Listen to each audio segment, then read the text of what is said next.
Greetings, Collective Coven, and welcome to another episode of Archaeo-Astrology, a documentary series in which we explore the fundamental question of what was astrology in its original cultural context.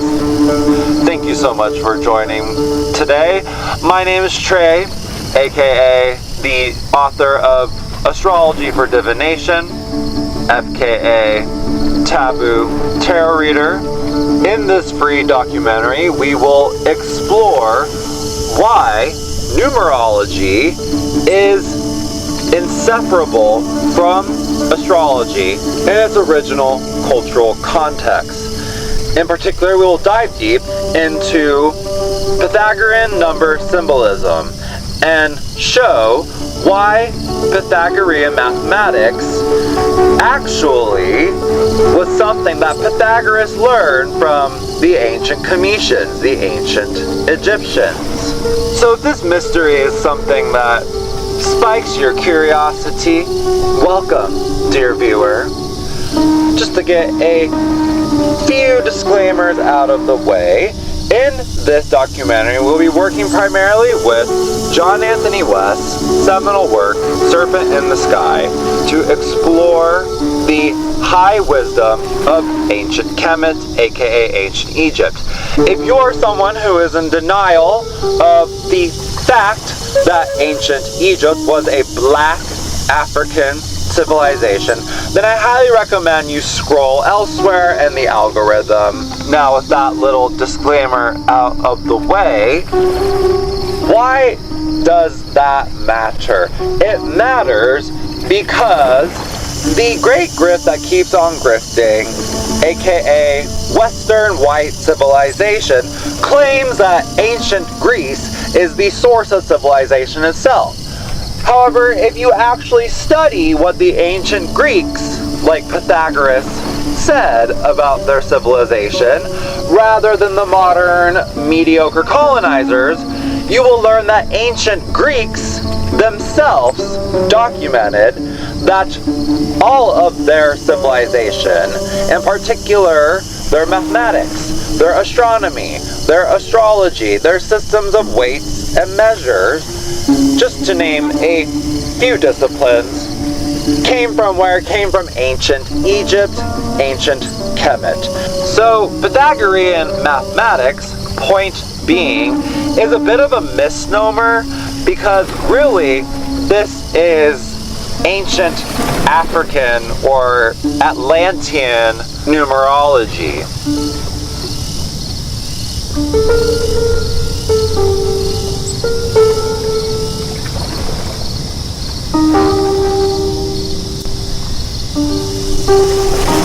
In Serpent in the Sky, John Anthony West argues that the astrological zodiac, as we understand it in Western tropical astrology, i.e.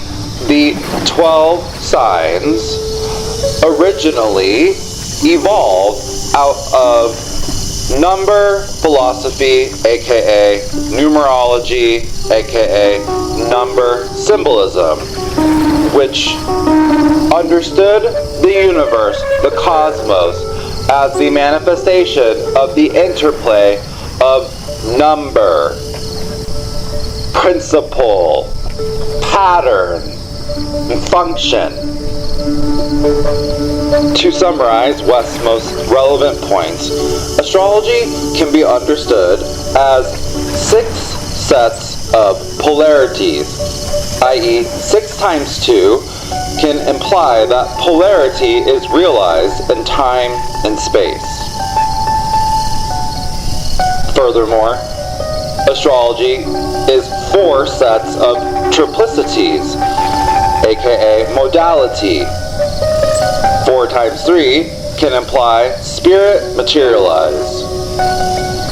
And finally, astrology is also simultaneously 3 sets of quadruplicities, aka the 4 elements of fire, air, earth, and water. And 3 times 4 can imply matter is spiritualized. The full actualization of all possibilities requires working out all combinations of 2, 3, and 4, which is accomplished perfectly in the 12 signs of the zodiac.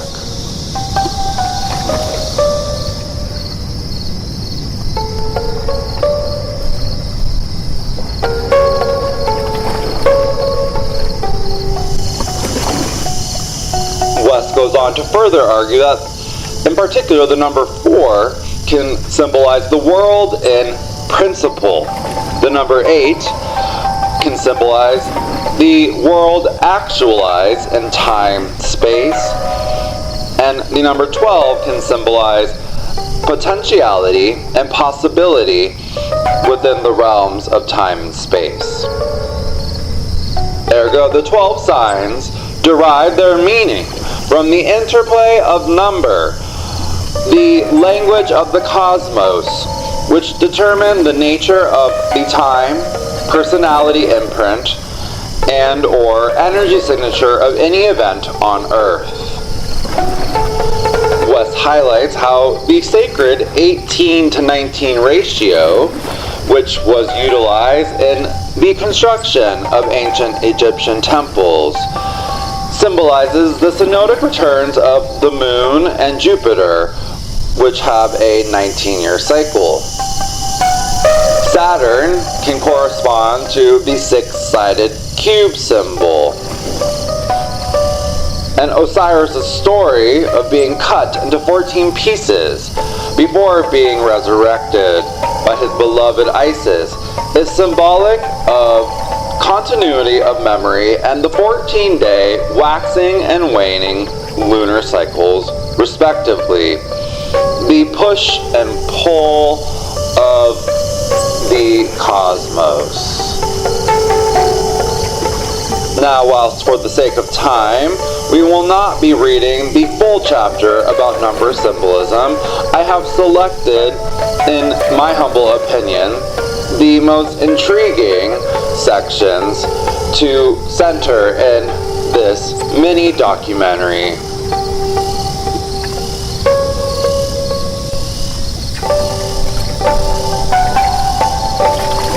Quote by Serpent in the Sky by John Anthony West. The Mathematical Thesis. R.A. Schwaller De Lubicz's second thesis is mathematical. Both the deliberate use of harmonic proportions in art and architecture and the numerical basis underlying Egyptian myth compelled him to a detailed reconsideration of Pythagoreanism and to the construction of a system of thought consonant with the masterpieces of Egypt, with the fact of an empire that lasted for thousands of years. But it is a system for which our discursive language provides no convenient label. It is at once philosophy, mathematics, mysticism, and theology. To comprehend it rightly, no aspect of it should be studied without simultaneously taking into account its other aspects. In Egypt, the accomplished temple permitted, indeed compelled, this simultaneity. But in order to explain it or describe it satisfactorily in modern language, we must do it piecemeal. Number is all, declared the Pythagoreans. To us it seems odd to classify numbers as limited, unlimited, odd, even, single, multiple, right, left, male, female, rectangular, curved, light, dark, good, bad, square, oblong. It seems equally odd to call 5 the number of love, and 8 the number of justice. It seems less odd once we consider the thinking that led to these attributions. The fact that the human mind can discriminate proves that the number 2 has a different meaning than the number 1. The ability to distinguish implies difference, and difference requires 2 in order to have any meaning. We can, of course, create linguistic traps and argue that there is no way to prove that language corresponds to reality. From such a trap, there is no escape. But if we allow that in some way language does correspond to reality, then philosophically, number becomes imbued with meaning, and numbers are not mere intellectual abstractions. From the standpoint of everyday experience, we are aware of the universe as an incredibly diverse system made up of a multiplicity of apparent unities.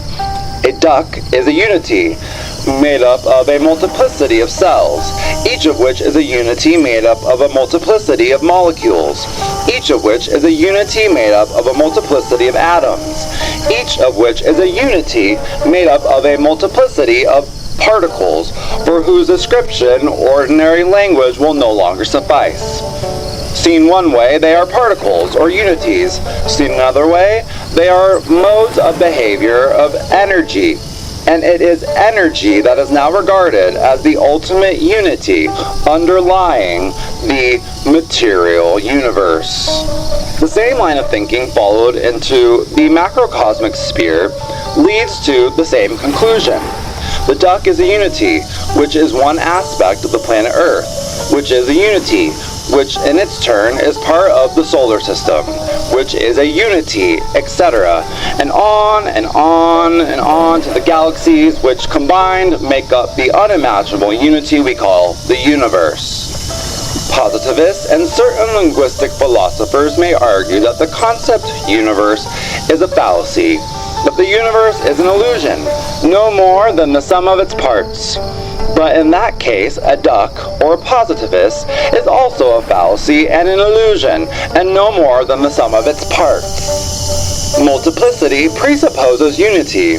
Multiplicity is meaningless unless unity also has meaning. Both terms confer a real, not merely abstract, meaning upon number. It is the manner in which our senses receive information that creates an automatic, often insuperable problem. Multiplicity assaults our senses on every front, while the unities we call duck, cell, and molecule are provisional and relative, and we know this. We are such philosophically provisional relative unities ourselves. Philosophically, logically, we may postulate an ultimate unity, but it is impalpable to our senses. We are obliged to acknowledge the limits of reason and to acknowledge the necessary reality of realms to which reason has no access. And while reason will not in itself set men going along the paths of an initiatic tradition, that is the function of conscience, reason is enough to invalidate skepticism. It is the senses that make us skeptics. When scientists and intellectuals claim that their atheism or agnosticism is forced upon them by reason, they lie. They have simply failed to apply their reason to the relative and provisional data returned by the senses. What is today called Pythagorean number mysticism is Egyptian in origin, if not older still, and corresponds to the underlying philosophy behind all the arts and sciences of Egypt.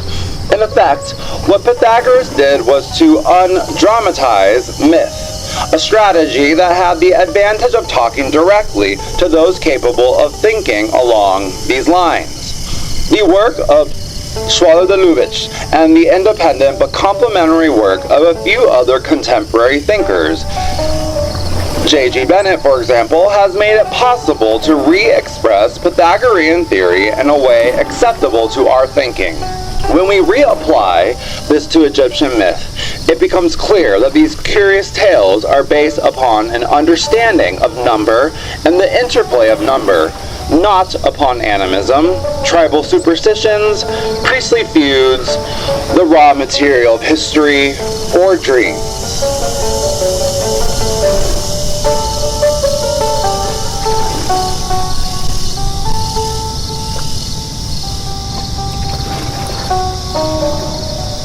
Number, key to function, process, and principle.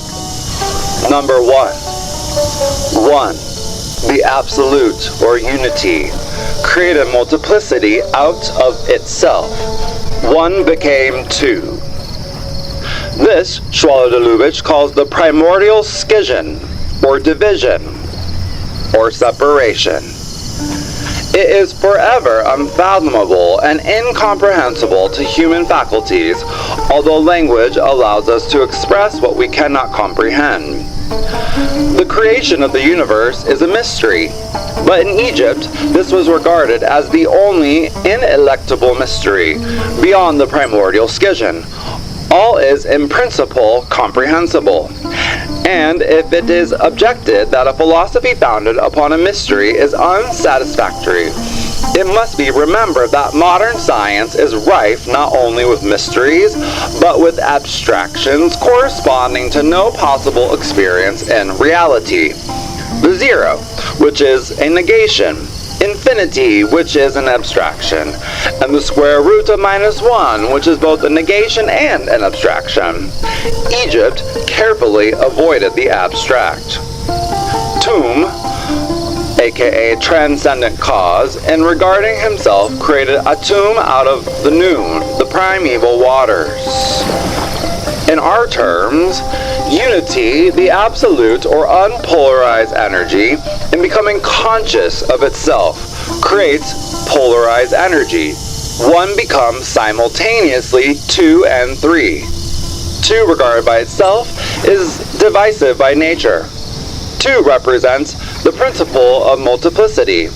2, unchecked, is the call to chaos. 2 is the fall. But 2 is reconciled to unity, included within unity, by the simultaneous creation of 3. 3 represents the principle of reconciliation, of relationship. This 3 in 1 is, of course, the Christian Trinity, the same Trinity that is described in innumerable mythologies around the world. Numbers are neither abstractions nor entities in themselves. Numbers are names applied to the functions and principles on which the universe is created and maintained. Through the study of number, perhaps only through the study of number, these functions and principles can be understood. Generally speaking, we take these functions and principles for granted. We do not even realize they underlie all our experience and ma'at at the same time. We are largely ignorant of them. We can only measure results, which provide us with quantitative data but not with understanding.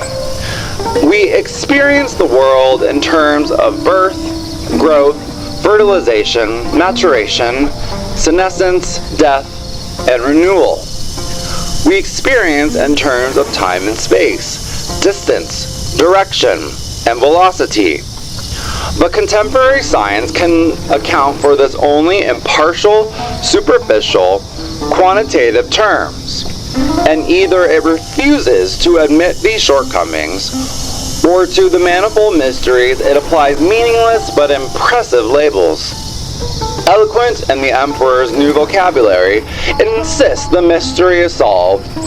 Selection pressure, survival value, interaction between genetics and environment. Analyze any or all these terms and you will find underlying all the mysteries of fecundation, birth, growth, maturation, senescence, death, and renewal. None can be accounted for by the scientific method. Yet through a restated Pythagorean number mysticism, an insight can be gained into their nature. The philosophy based upon Pythagoreanism is called by Schwaller De Lubicz the only true philosophy. This is not arrogance, but a recognition of the fact that by this means we can begin to understand the world as we experience it. End quote.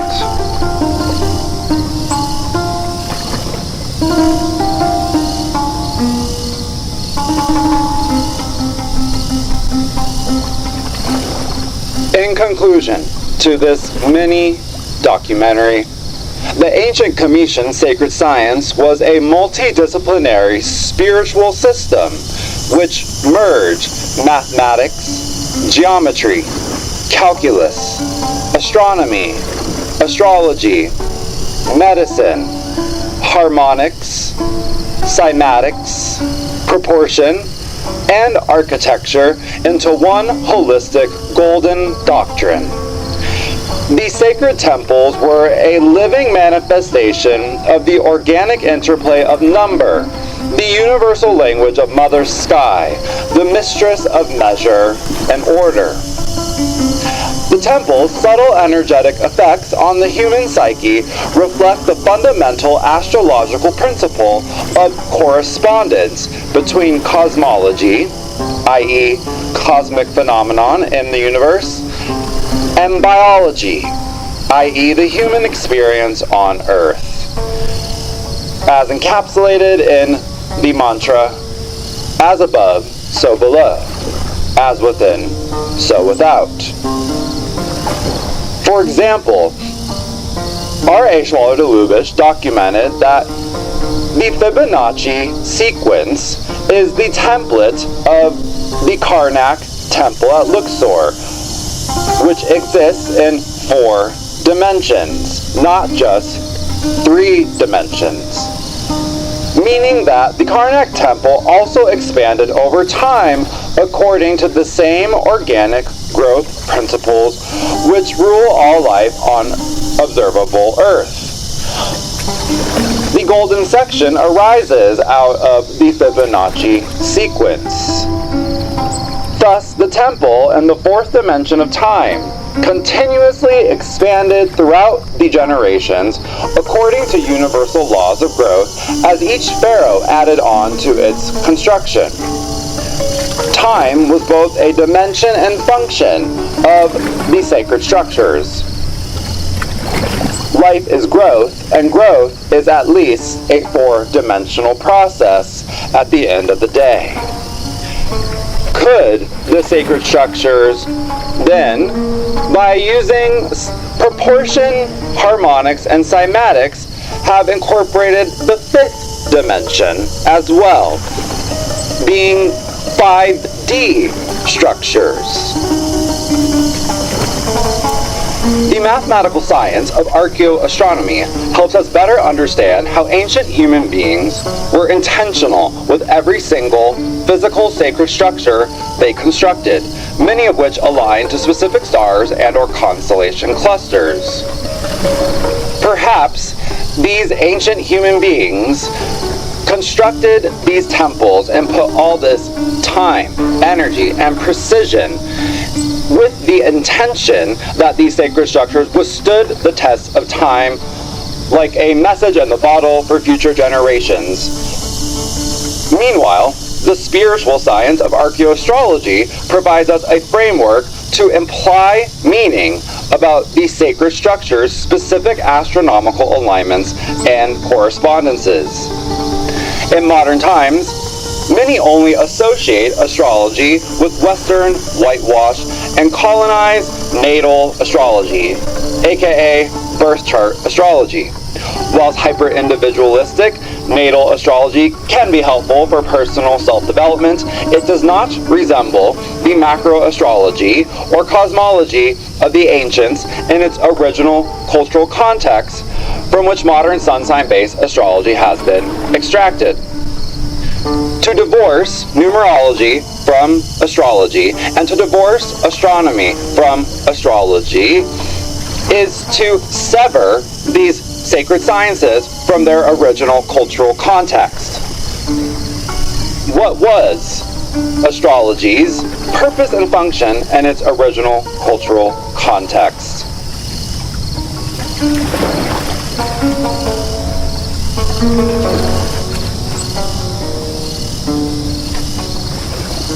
If you enjoyed this mini documentary and are curious to learn more and dive deep into the mysteries of what was astrology in its original cultural context, check out the other episodes in the Archaeo-Astrology series, such as the 3-part The Women Who Were Pharaoh, and the 4-part episode The Case for Correspondence. Thank you so much for tuning in. Toodaloo.